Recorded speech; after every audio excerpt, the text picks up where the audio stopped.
Hey everyone, and welcome as we continue our study through the Gospels, looking at the 250 events in the life of Jesus. We're doing this study through chronologically, doing them in order. And today we are looking at Jesus predicts his death the second time. If you know, earlier last week, um, we looked at Jesus predicting his death the first time, and so it's a little startling thing for the apostles whenever he does this. And so this is just a couple verses, really two verses in Matthew that we're going to look at and we'll dive into. So this one will be a little bit shorter. It says, after they gathered again in Galilee, Jesus told them, the Son of Man is going to be betrayed into the hands of his enemies. He will be killed, but on the third day he will be raised from the dead. And the disciples were filled with grief. So very short statement from him he gives the disciples and the apostles here. And so once again, we see this. This is the second time that he's predicted his death. He did already in Matthew 16, verse 21. But more importantly here, unlike he did in the first one, right? He actually told of his resurrection. He didn't say that in the first round. And unfortunately, right, we look at the disciples, right? They only heard the first part. They didn't get the rest of it. And so they become discouraged. They heard that he was going to die, and they don't process and go through all the way. They couldn't understand why Jesus wanted to go back to Jerusalem where he would walk right into trouble. They're like, why would you want to do this? Why would you want to walk, you know, to your death? Why would you do this? And they just didn't fully comprehend the purpose of Jesus' death and resurrection, right? And if you actually look, they didn't understand it until Pentecost in Acts 2.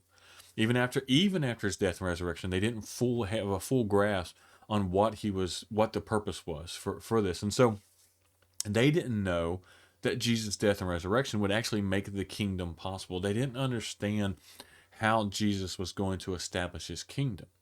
And so, because they didn't understand that, they were still looking for that, that the brave leader who was going to lead an army in and take over Rome and do all that.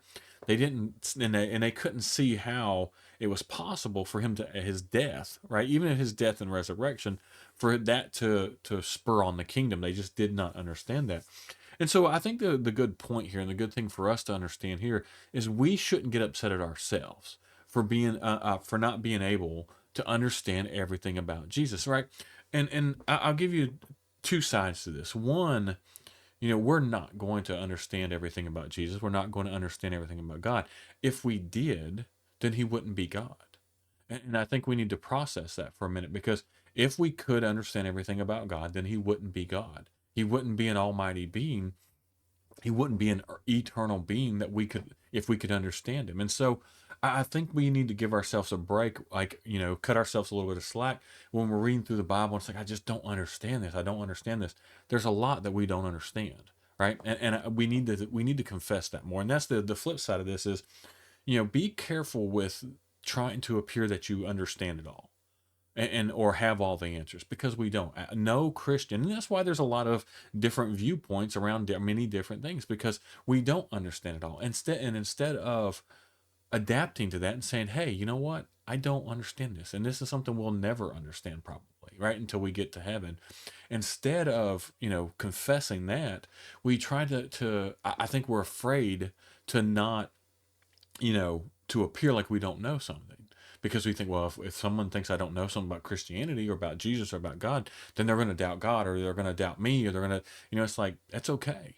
Right? That's one of the things that I think actually helps Christianity and helps Christians, is if they're authentic and say, hey, I don't understand it. If you just push and say, well, this is what the Bible means, we know this is exactly what it means, and we're 100% sure on that. Well, we're not. A lot of things we're not. And so that's where we've got to, that's one where faith comes in. And that's where we've got to be willing to open this and say, hey, to the best of our ability, this is what we think this means, right? Or, there are multiple things that this could mean, right? And so we need to be able to be willing to do that, and not be, well, it has to mean this, and if you believe something different than this and you're wrong. No, there's a lot of things in there that we just fully don't understand. Now, there's things that are plain as day. Jesus is God, right? Jesus died on the cross. He rose from the day. Where there's things that we're commanded to do. We're commanded to love one another. We're commanded to, husbands are commanded to love their wives like he loved the church. I mean, all that kind of, there's no beating around the bush of what does that mean. And so the important things, right? The things that we're commanded to do, the things we're asked to do, right? The things we're told to do, those are black and white. It's like when we says, well, and he spelled them out. He was like, when I say love each other, what do I mean? And he spells it out. We've gone through some of these. We're going to go through more, right? And and so he goes into enough detail on these things, like the important things, right? That he spelled them out. And a lot of times we'll spend a lot of our time arguing and fighting about things that don't really matter. That in the end, I guarantee you, Jesus isn't going to ask about on Judgment Day. He's not. He's going to ask about those things that he told you to do, and he's going to ask about, hey, how did you treat others? That's going to be the biggest question. We're going to see this later in Matthew, right? The biggest question that he's going to ask is, how did you treat other people? And if you didn't treat other people good, then you're going to be in trouble, right? It doesn't matter how many times you went to church. It doesn't matter what title you think you had, right? It doesn't matter, like, if you called yourself a Christian and did all, if you don't treat people well, then he's going to say, no, you aren't. You weren't a follower of mine because you couldn't even follow the basic first command I gave you. And so, we'll look into that deeper, but I want to stress that, this idea that, it's okay to not understand everything, right? The disciples, if we look at this, after, we look at the disciples spent 3 years with him, every day with him, right?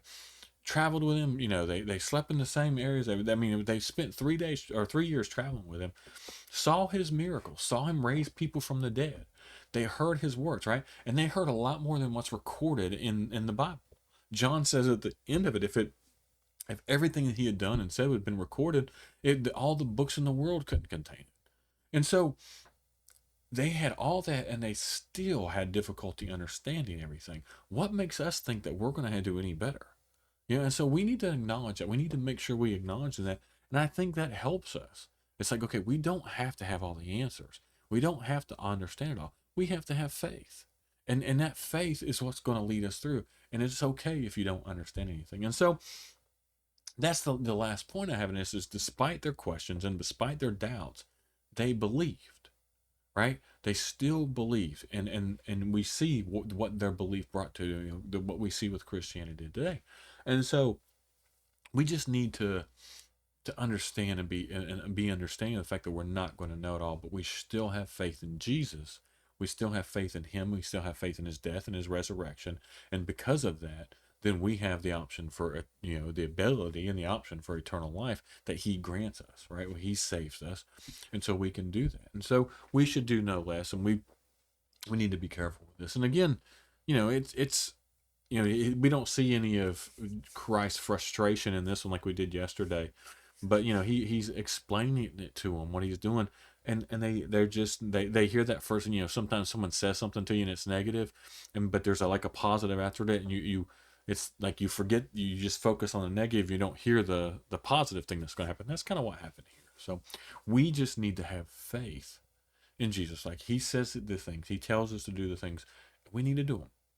And we just need the things we don't understand, just like the disciples and the apostles here. There's a lot they didn't understand, and so we need to be willing to accept that there's going to be parts of Christianity, parts of God, parts of Jesus we just do not understand.